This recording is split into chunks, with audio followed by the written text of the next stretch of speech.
Ala.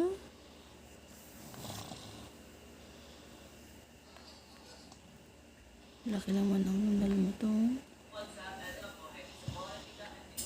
May balbas na po siya.